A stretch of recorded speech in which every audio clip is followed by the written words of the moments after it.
இந்த வீடியோவில் நம்ம எதை பற்றி பார்க்க போகிறோம்னா, கலைஞர் மகளிர் உரிமை தொகை திட்டத்தில் புதிதாக எத்தனை பேர் சேர்க்கப்பட உள்ளனர் என்பது குறித்தும், மகளிர் உரிமை திட்டம் குறித்தும் மிகவும் முக்கியமான புதிய தகவல்கள் வெளியாகியுள்ளது.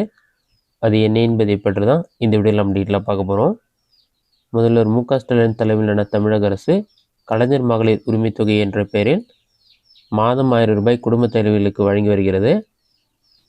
இந்த திட்டம் கடந்த 2023ஆம் ஆண்டு செப்டம்பர் மாதம் முதல் பயன்பாட்டில் இருக்கிறது. இந்த திட்டத்தில் புதிதாக எத்தனை பேரை சேர்க்க திட்டம் என்ற கேள்விக்கு தகவல் அறியும் உரிமை சட்டத்தின் கீழ் தகவல் அளிக்க தமிழக அரசு மறுத்துவிட்டது.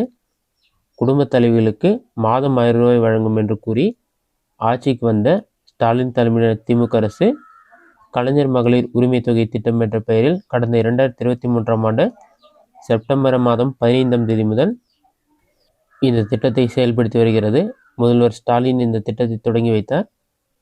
குடும்ப அட்டை வைத்துள்ள வறுமை கோட்டு கீழ் உள்ள மகளிருக்கு ஒவ்வொரு மாதமும் வங்கிக் கணக்கில் 1000 ரூபாய் அரசால் செலுத்தப்பட்டு வருகிறது. இந்த திட்டம் தொடங்கப்பட்ட சமயத்தில் 1,06,52,000 பேர் மட்டுமே பயனாளர்களாக இருந்தார்கள். அடுத்ததாக மேல்முறையீடு செய்து விண்ணப்பித்தவர்களுக்கு புதிய பயனர்களாக இணைக்கப்பட்டார்கள்.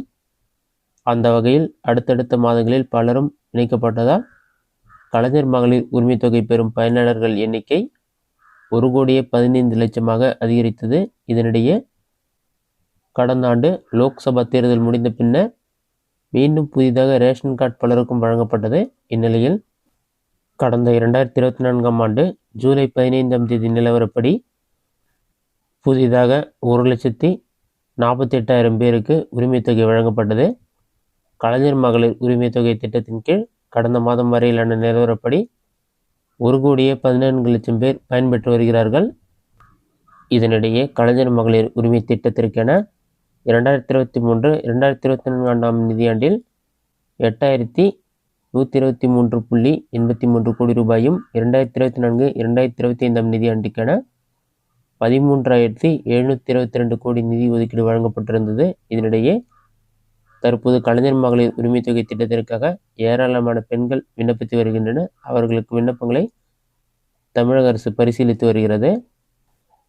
இந்த சூழலில் கலைஞர் மகளிர் உரிமை திட்டத்திற்காக செலவழிக்கப்பட்ட தொகை எவ்வளவு என்பதை தகவல் அறியும் உரிமை சட்ட ஆர்வலர் கேள்வி எழுப்பியிருந்தார். அதற்கு தமிழக அரசு தகவல் தெரிவிக்கவில்லை. இதேபோல புதிதாக எத்தனை பேர் இந்த திட்டத்தில் சேர விண்ணப்பித்திருக்கிறார்கள், அவர்களில் எத்தனை பேரை சேர்க்க திட்டமிடப்பட்டுள்ளது என்ற வினாக்களுக்கும் அரசின் கொள்கை முறிவு குறித்த தகவல் என்பதால் தகவல் அறியும் உரிமை சட்டத்தின்படி தகவல் வழங்க இயலாது என்று தமிழக அரசு மறுத்துவிட்டது. கூடிய விரைவில் பார்த்தீங்கன்னா எத்தனை பேருக்கு வழங்கப்படும் என்பது குறித்து அதிகாரப்பூர்வ அறிவிப்பு வெளியாகும் என்று கூறப்பட்டுள்ளது. மார்ச் மாதத்திற்குள் பார்த்தீங்கன்னா விண்ணப்பித்த அனைவருக்கும் மகளிர் உரிமை தொகை வழங்கப்படும் என்று துணை முதலமைச்சர் உதயநிதி ஸ்டாலின் அவர்கள் ஏற்கனவே அறிவித்திருந்தார். இதனால பிப்ரவரி மாதத்திலிருந்து புதிதாக விண்ணப்பிக்கிற மாதிரி இருக்கும். மார்ச் மாத இறுதிக்குள் அனைவருக்கும் உரிமை தொகை கிடைக்கும் என்று கூறப்படுகிறது. இதுதான் தற்போது வெளியான முக்கியமான தகவல். இந்த வீடியோ உங்களுக்கு யூஸ்ஃபுல்லாக பண்ணிக்கிறேன். இந்த வீடியோ பிடிச்சிருந்தா லைக் பண்ணுங்கள். வேறு எக்ஸ்ட்ரா கமெண்ட் பாக்ஸில் கமெண்ட் பண்ணுங்கள்.